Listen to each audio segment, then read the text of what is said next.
Our next speaker is Chitra Hepburn, a seasoned APAC leader in sustainability and climate finance, bringing expertise from multiple perspectives as a leader in investment banking, a practitioner at a corporate, and an assessor of climate and sustainability risks and returns.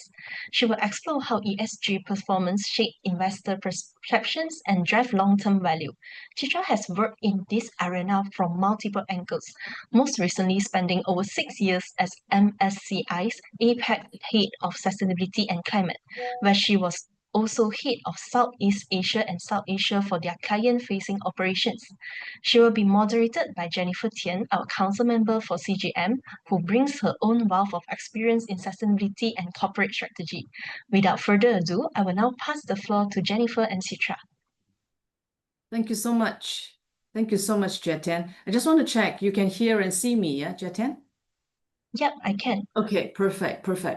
Hey, a very warm welcome to everyone, and thank you for joining this session, and it's my pleasure to be your moderator.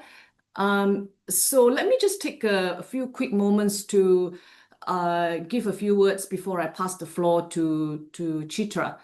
I think, you know, all of you will agree with me that we are meeting today probably at a time when the way that we think about value, the way we think about risk, and the way we think about resilience is really being redefined. The world around us, I'm sure you agree, is facing what some would call a sort of a convergence of crisis, right? You have shifting geopolitical dynamics, we have disruptions in traditional economic principles, and of course, you know, not to mention, you know, the real rapid acceleration of technology. And of course, there are all sorts of mounting social pressures as well. And all of this is actually happening within the unyielding limits of our planetary boundaries, right? So it is in this context, it is in this environment, then I think the question for leaders, the question for investors, and the question for boards is no longer whether climate or sustainability issues matter. The question really is indeed how deeply they affect the value of assets, how they affect the allocation of capital, and how they affect our license to operate.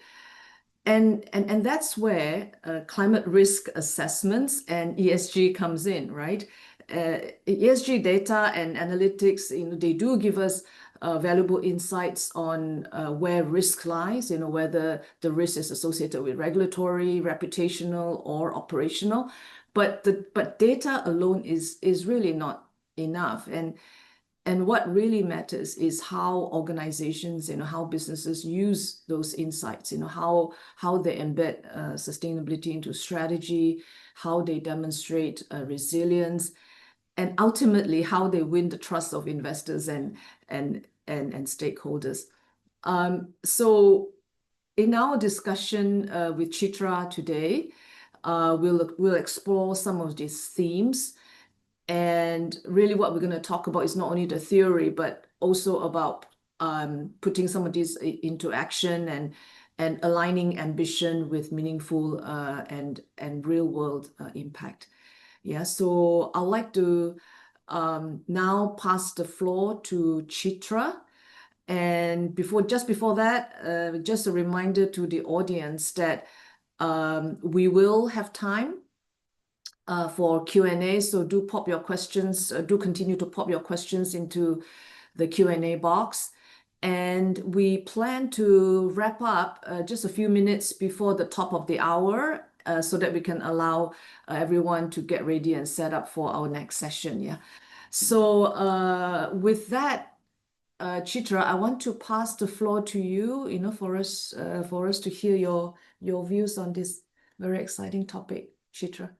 Thank you, Jenifer, and good morning, everyone. Thank you to Climate Governance Malaysia for having me here today.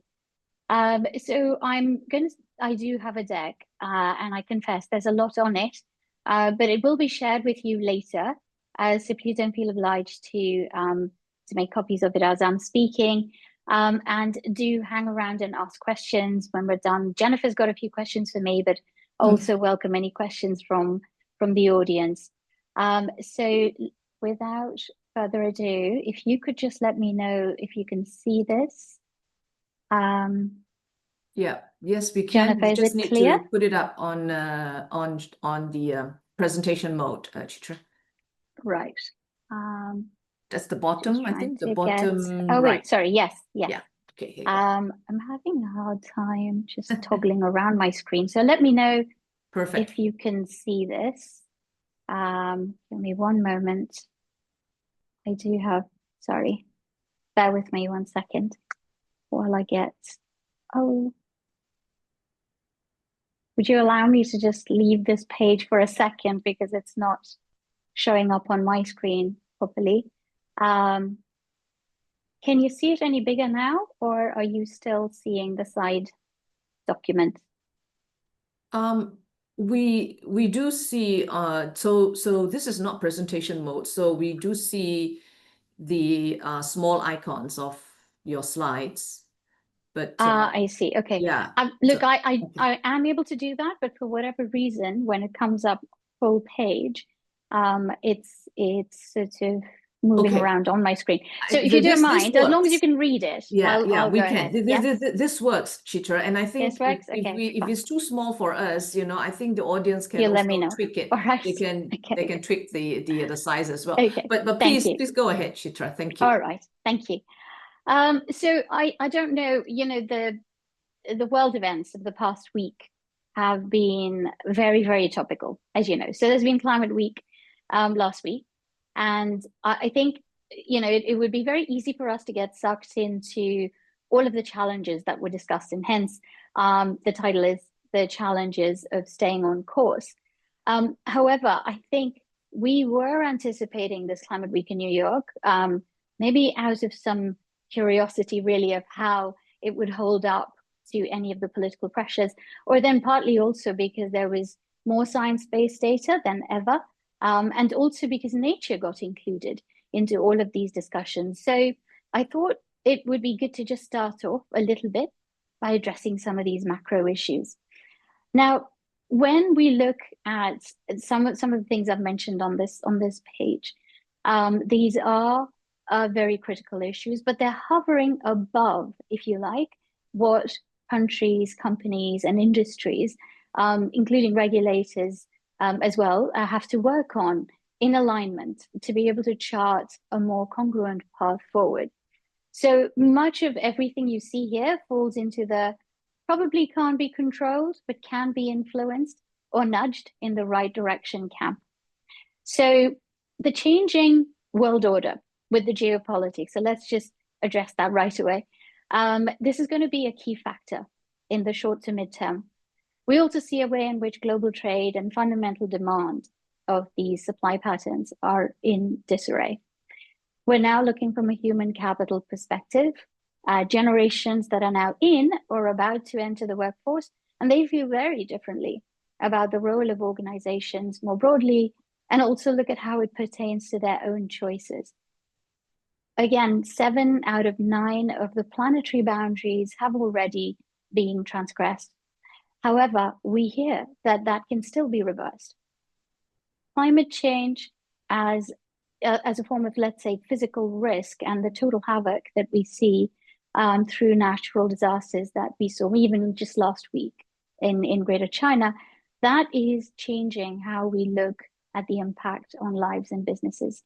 And finally, we can't ignore technology and AI. And I think the former minister also mentioned that in terms of data centers. But more importantly, what that does to scale up solutions for our space. If we're looking at ESG and climate, what are we looking at going forward? And then finally, along with technology, the future of currencies. Let's look at tokenization, let's look at crypto. There's so many things one could talk about, but I'm not going to go there. Today, I'm just going to talk about how that provides a backdrop to all the things that are going to impact how we look at the future and preparing for it. Change is clearly the order of things. And we hear that there is pivot fatigue whenever we talk to any of the world leaders in business. And not because the change is too frequent, that's par for course, but I think it's because the general direction is being challenged rather than merely the different paths that people are choosing to take to get to the same objective. So the UN Secretary General had said, follow the money. And to get a sense of where that money is actually going, I thought I'd share a bit of the snapshot of the investor perspective so that we got a better sense of what is happening. Firstly, as I mentioned, let's just talk about the elephant in the room once again. We all know there's been a bit of a backpedaling with a lot of the commitments that were made. So here I've mentioned a few of those companies where I think we have all read about how there is a commitment that is sort of not being held to by quite a few of some of the largest financial institutions. So you can see where Vanguard went. This is 2023, but more recently, literally this month, they've actually had to share on their reporting engagements. And as you can see, 44% of the companies that actually have climate-related conversations have been sort of scaled back on this year. Again, 6 of the largest banks have also pulled back from the Net Zero Banking Alliance.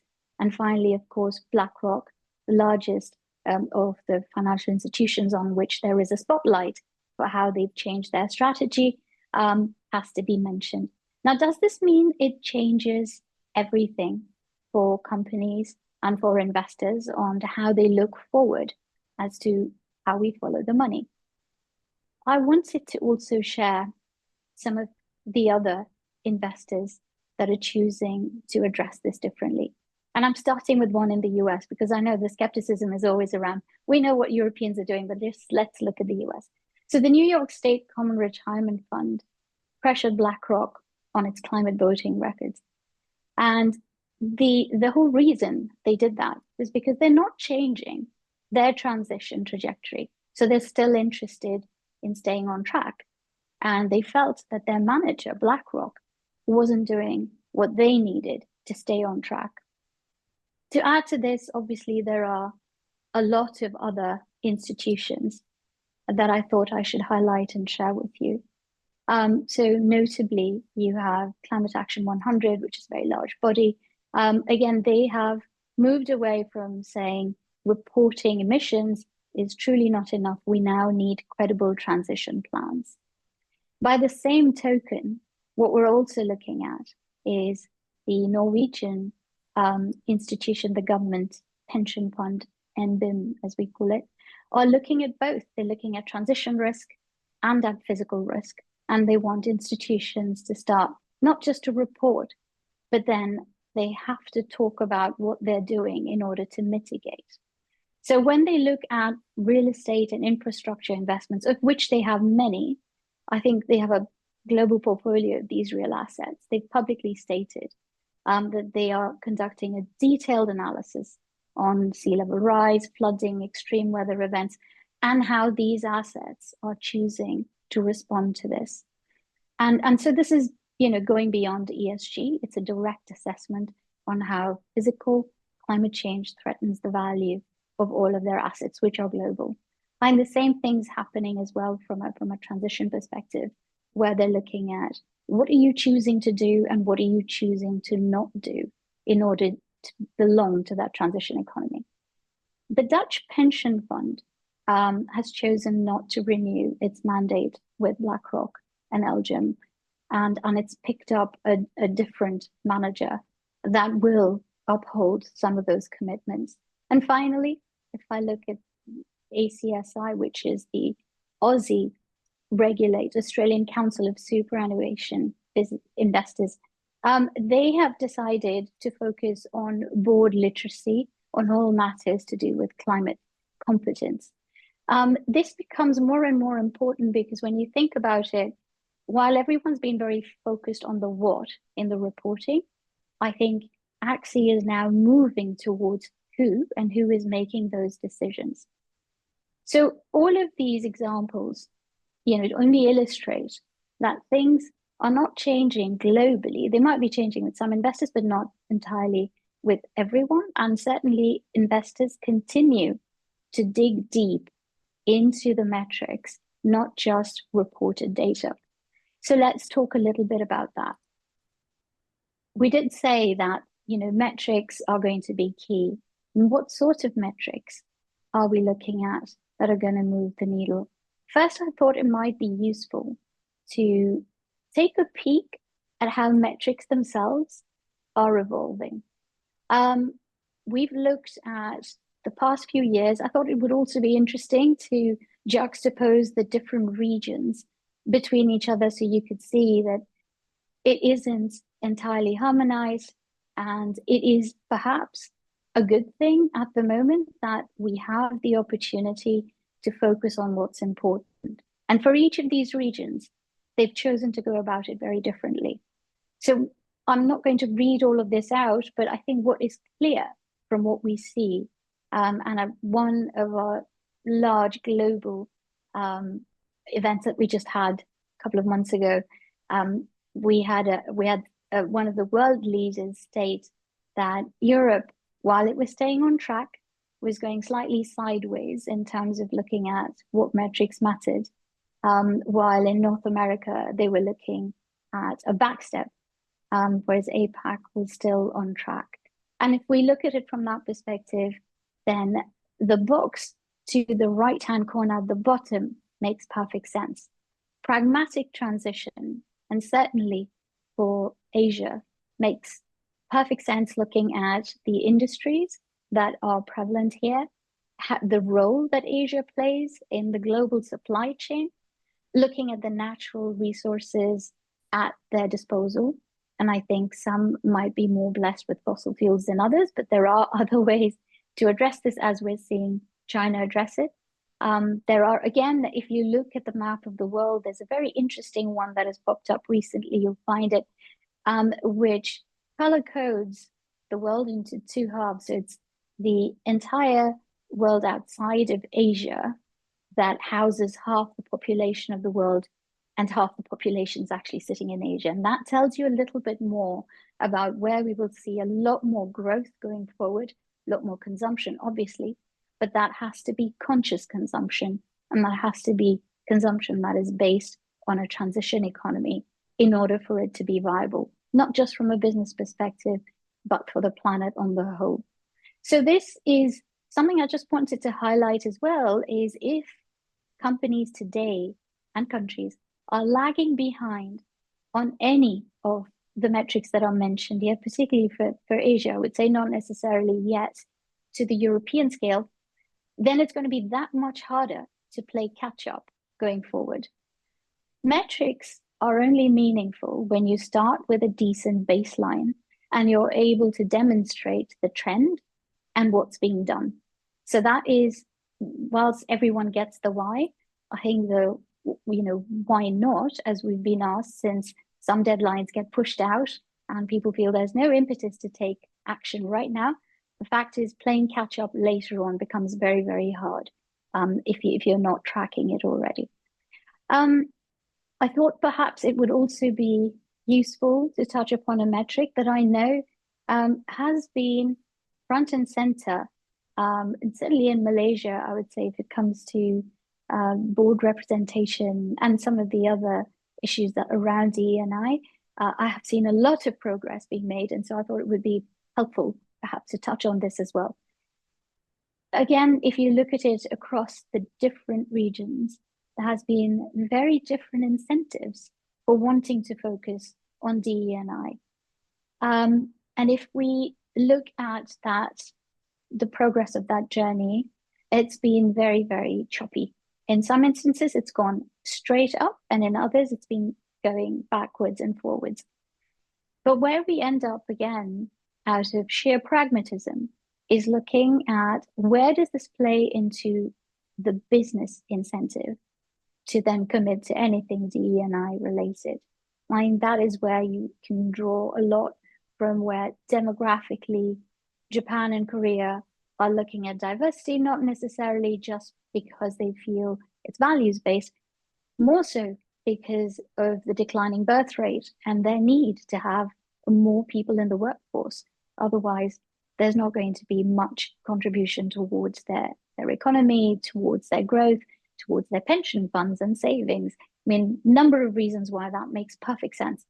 And so this is one of the other data points I think we need to bear in mind. A metric is not just data.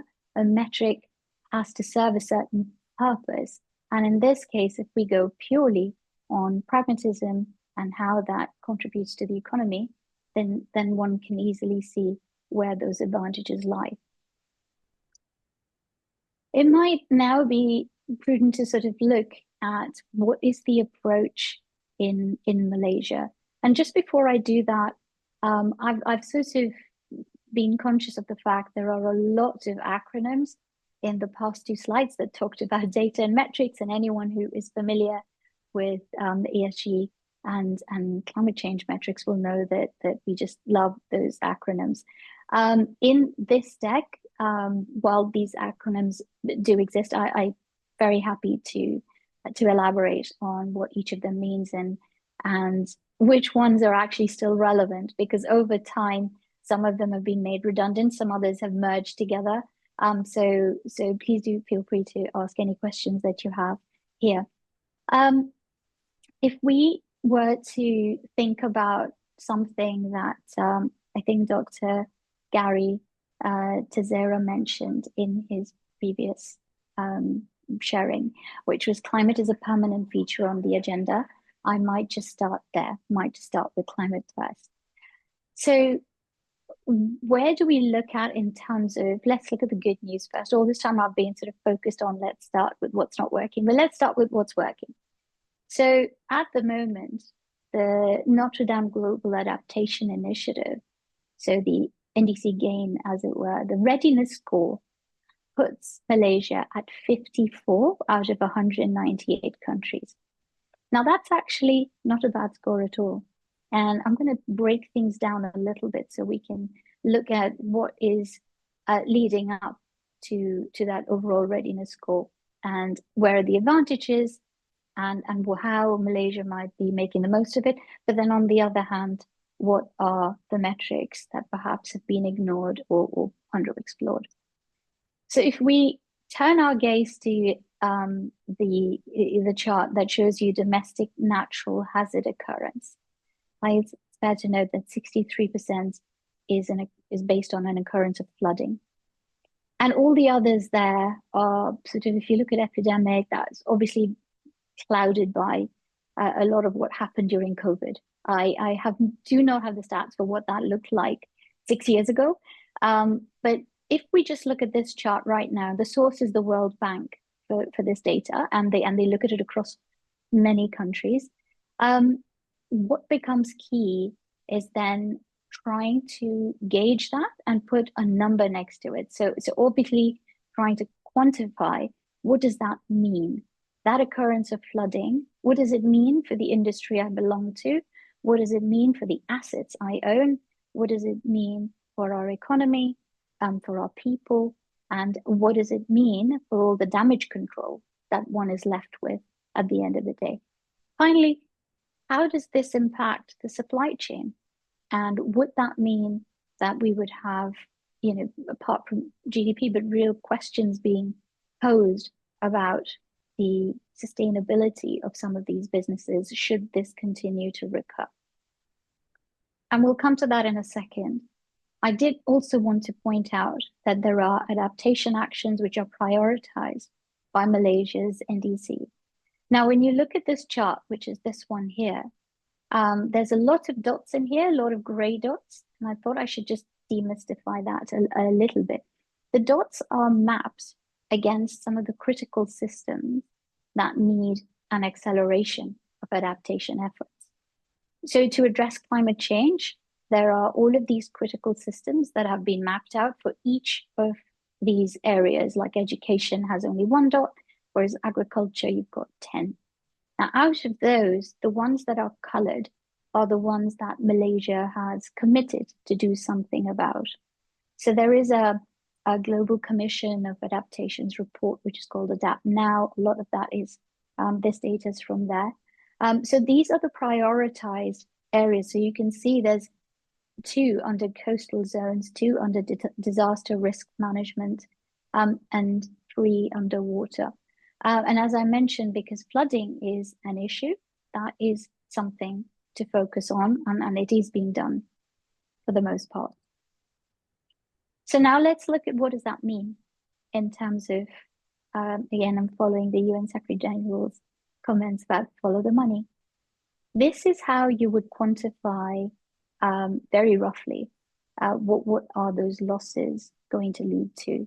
And this was just last year.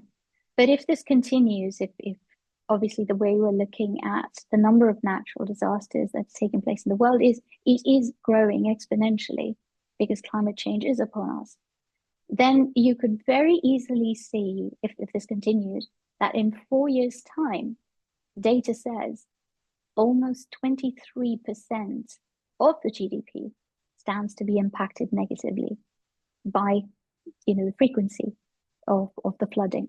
So that is something that I think is not necessarily a metric everyone's been focused on. They are looking at physical risk, and not necessarily looking at physical risk from a compounding effect of what that does to the economy and to livelihoods. On the other hand, I thought it would also be important to look at this slide. This is from two different sources. So one, if we just look at what the Global Covenant of Mayors for Climate and Energy have got together, they get data on all the cities that have committed to doing something positive towards climate change. So let's call that climate action. You have 11 cities in Malaysia that have committed to doing something. Again, that when you consider represents about 12 million people, it's not, enough, I would say, and a lot more needs to be done. But if we again look at the orange part, which is the plan, compare that to targets, which are in pink on this chart, and those that have joined, there's many more that have joined, not that many that have set very fixed targets, to be fair, or not as many in terms of the actual impact it has on the millions of people. I think that is key to note. So while 11 may seem like a small number, I think what we're trying to see is how many people are impacted by some of these targets and commitments. Conversely, if we look at science-based targets and companies that are taking action, altogether there's 23 in Malaysia, but those that are taking action, as in beyond declaring their commitments, there's only 10. Now, again, you could, out of all of your listed companies, of which there's a couple of hundred, you could definitely look at improving that number. And it's possible that the science-based targets are quite onerous to commit to, and that's maybe why we're not seeing so many of them putting their names and numbers down there. But these are just stats to bear in mind. And again, if you're looking at metrics, the optimistic way to look at it is the only way is up. And so the more you have that start to commit and start to show what they're doing in terms of taking action, the better this starts to look, just purely by disclosure. So where does that take us in terms of the primary drivers for Malaysian companies? As you all know, there is the National Energy Transition Roadmap, and then there's also Bursa Malaysia's Sustainability Reporting Framework. So you've got two very large sort of incentives, if you like, that are the push to then report and then to also move the needle. On the other hand, from a business perspective, there's the global supply chain demands. Admittedly, a lot of it comes from the EU rather than anywhere else in the world, but that will shift as the supply chains start to move around. We are going to definitely see there will be competition, not just within Asia, but then also within sort of Eastern European nations that are joining the race to be part of the global supply chain and make it much more competitive compared to those that are further away and pose potentially very different sorts of challenges when it comes to trade, purely the distance and the logistics when you compare those. There's access to green capital. I know there's been a lot of discussion around what actually works. Green bonds, green loans, sustainability-linked loans. Does any of this really work? Is it still something that people aspire to try and sort of adhere to in order to get a lower cost of capital? Or then how are they going to attract new capital by potentially being part of the transition economy and being able to demonstrate what those strategies look like and how viable they might be in 5 to 10 years' time. Finally, the physical climate risks that I just mentioned earlier, flooding is only one of them.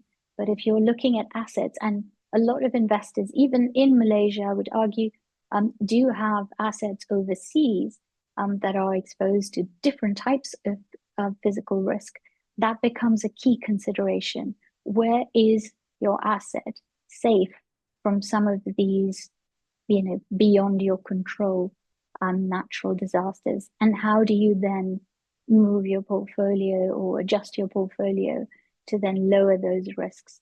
Is it purely a geographical tilt that you need to make? Or is it that you're engaging with these companies and trying to get them to do more, which will help on both sides? One, that they're doing less that will impact climate change, and on the other hand, that they have lots of sort of strategic contingency plans in place and a new disruptive technology in place to be able to counteract those risks. I thought it might be useful to touch upon some of the core environmental metrics to give people a sense of where Malaysia sits right now. So there is the Environmental Performance Index, the EPI, and it provides a lot of data, and you can look at all the different data points that they have there. But I just thought I'd focus on some metrics that are quite key and maybe eye-opening, not entirely sure. So EPI uses 58 performance indicators, and they're across around 11 issue categories. And they look at 180 countries across the climate change performance. So if you look on this chart, then I've started off, overall, Malaysia's at 41. It ranks 41 out of all of those 180 countries. But then on different metrics, Malaysia scores very differently. So let's look at what that translates to.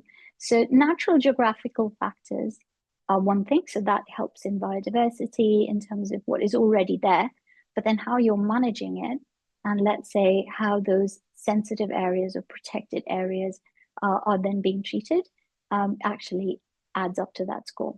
So if you look at air pollution, then the natural air quality score is 79 if it's based on exposure. But then if you look at the air pollution metric, then it's 122 out of 180 globally. And if you look again, how do we get there? You've got the NOx, the nitrous oxide is ranked 86, but sulfur oxide is at 147. So it's really, really high. So I think, again, one could sit there looking purely at the number of air quality score, saying it's 79, and so we're not so bad, we're somewhere in the middle. But actually, if you dig down, then the adjusted emissions for growth rate are really high, meaning this is something that needs to be addressed quite urgently. Waste and circularity, again, there's good and bad here. So the total waste generated per capita, Malaysia comes at 122 out of 180. However, the good part of this is the waste management ranks 71 out of 180 because of good waste recovery rate. Now, this may or may not be a metric that you're tracking, but obviously this is something, a point of pride, and I would certainly continue pushing on making that even more robust as you go higher and higher in your rankings. And this is not just addressing from a national perspective, but what it does is also looks at self-sufficiency when it comes to waste and the global circular economy. Biodiversity and land use. Now, this is quite controversial in a way. As you know, the ecosystem vitality ranking is 147. And the reason, Malaysia's abundant in a lot of the biodiversity, natural resources. However, it is actually the actions that are being taken to retain those resources and do no harm, that has brought the ranking to where it is. Now, if you just take that purely in terms of loss of species, and that may not mean anything to people that are looking at it from a business perspective, or how do we make money out of this? But crucial sectors that get impacted here are agriculture, of course, forestry, palm oil, to name a few. And the EUDR, as you might know, has been pushed back by a year, but by no means is it no longer relevant. It continues to stay very relevant. Climate change and energy transition metrics, these are all really key metrics that I think most businesses are very clear in their minds as in what they need to do in order to be able to move some of these metrics in the right direction. We heard the former minister talk about renewable energy and mention that nuclear is somewhere on the horizon, but it's a very hard one to suddenly pivot towards. When we look at the energy mix, for example, in some of the countries that is starting to shift towards renewables, I would say that what becomes more vital in that mix is really what lends itself, let's say, to the core industries and the core consumers. And if it's data centers, then it's a very different question you have to ask yourself compared to if it's agriculture. What sort of energy source, renewable energy source, could one use for farming versus what one would be using for manufacturing? The scale, the actual scope, all of that becomes very critical. So this is a mid to long-term strategy that every country needs to now look at from not a perspective of what do we have today in our industrial mix, but who do we want to be? Do we want to be more service-based? Do we want to be more solutions-based? In which case, does IT play a huge role in everything that we are looking to create as part of GDP additive activities? All of those things, I think, are going to be critical for that mid to long-term planning, and for companies that are looking to be at the cutting edge of what they do and top of their, let's say, peer group within their sector. That's going to be pretty key, to assume that the energy costs are just going to go up exponentially because technology is going to be such a huge part of it. Finally, social and governance metrics. I think it's fair to mention that we have supply chain management, labor practices, which are going to be very, very key, and governance and ethics, which remains critical on top of the list, because all of these factors that impact business, at the end of the day, any investor, and particularly if you're looking at the large developed nations of the West, they do have their eye on governance as one of the key metrics. That for them gives them comfort in who to invest in, and for that matter, who not to. So that's a lot, I think, for anyone to absorb. And if companies are thinking, where do you start? And what's going to move the needle? There's just too much out there to do. Then, TCFD and certainly climate, those disclosures are key, because that is universally something that is adopted. Whereas when it comes to ESG issues and factors, those tend to be more culturally and geographically nuanced. So that's harder to nail. You do have national imperatives there, but then globally, I think climate is a good place to start. Again, double materiality, which looks at both, so the financial materiality, and then also looks at the impact, so the environmental and social impact. I think both are worth measuring. And when you look at data quality, it's only going to get better. I know that this isn't just words. Genuinely, the amount of data is just growing exponentially. The quality of data is going to be critical. So again, the sooner you start having measurable and data that can be defended from reputable sources, so preferably your own, as you're building it up, corroborated by the data that you're getting from accredited sources. I think all of that will make a difference to how you create the forward-looking strategy. Scope 3 and supply chain become more and more important as we look at the competition that is rising within Asia to dominate the supply chain. So with that, maybe Jenifer, I'm looking at time and thinking I should hand it back to you.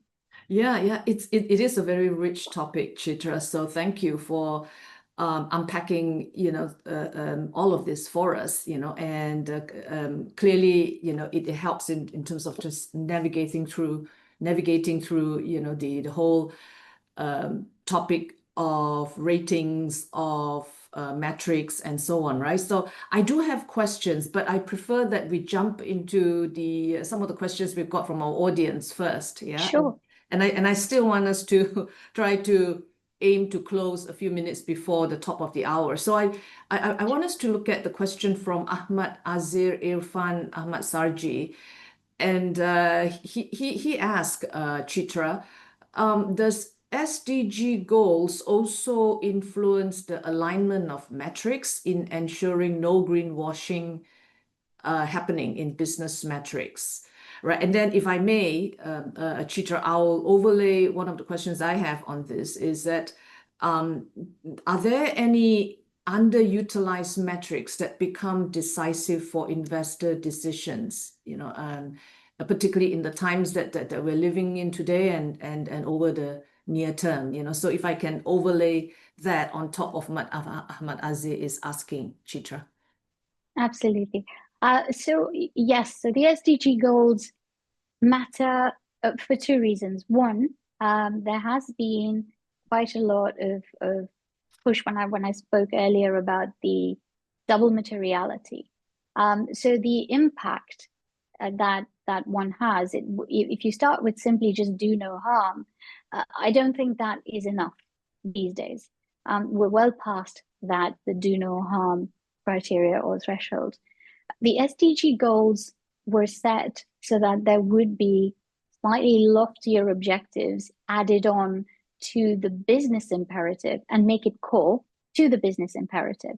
Meaning this isn't about doing something on the side, but it actually has to be a mission within the company itself to fulfill. So if we look at the alignment of metrics, the majority of them can be aligned to an SDG goal. I think the challenge is there are many SDG goals, and for companies to then pick and choose and be very focused about the one that aligns with their business and has a natural synergy with their core business, that's key. And the second would be to see where they can have the maximum positive impact, whether that is the community in which they belong to, and therefore that becomes more key to sort of show their alignment with the community, or then with the national goals. So I think that's where we're not seeing a backtracking from SDG goals. I think there is an alignment. I do think I want to address one last thing about the greenwashing. I think that's a real concern, and I don't want to dismiss that. This is something that I think all businesses are now moving into sort of almost green hushing, too worried to state or say too much because they're worried about being called out on what they're not doing, or perhaps that it might be at cross purposes with their vision and values. And there I have to say that there is always that danger that you may not have covered all bases, but to be super critical, again, as I said, that your SDG goals and any other goals that you have can be linked back to the business imperative, and you don't spread yourself too thin, because businesses that did do that, they're the ones that are being called out on greenwashing, where they've just said too much about what they're going to do and they never live up to that. Yeah. Okay. And Chitra, the piece around what you have observed to be an underutilized metric that will be useful, or what investors will be looking into specifically. Could you be? Is there a few that pops up in your mind? Yes, so I think one underutilized metric that we found was very much around this might resonate with younger populations. So it was around human capital. Right. So we were looking at on ESG scores the number of companies that now have, how they treat their community, how they treat their own people. That was 6-7 years ago. Really not a metric that companies were too focused on. I think what's happened recently with so much more information that is being put out there, that metric has suddenly become something that impacts their ESG scores. It becomes very critical in terms of their reputational sort of damage or not, as the case may be. It also becomes critical in terms of attracting talent. So basically, Right. you're looking at the future of that company and what kind of IP they're going to be able to create. I think all of that within human capital today has become way more critical. And if you literally look at how that's moved the needle for some companies versus others, that's astounding. And I think in the tech sector in particular, I'd say if everyone's focused on Mag 7, and because that Right. is, leading a lot of what we see in the equities markets, I think these companies are most exposed to then that human capital angle and that the reputation they're building or not, as the case may be, as to their workforce. Okay, yeah, no, that certainly resonates. And Chitra, so we're gonna do a quick fire on this one, right? There's this one question, last question that we have in the Q&A box with regards to current and future prospect of climate finance landscape for adaptation projects. Right. So if you don't mind, just a half a minute on this, what's your perspective on the prospect for climate financing? Yes. So this one, I think I can't link it to COP30. So I'm gonna put it separate to that. So not linking it to COP30. The reason I'm doing that is COP30. Every COP that I've been to, and I've spoken to many of them as well, I think they start off with very lofty ambitions, and then it really never quite follows through from COP to COP. So if you're looking at it, and it's nobody's fault really, I think the global priorities tend to shift. So if I decouple that and just talk about adaptation projects, one of the key things that this adaptation has to be locally managed, sectorally perhaps, but locally managed.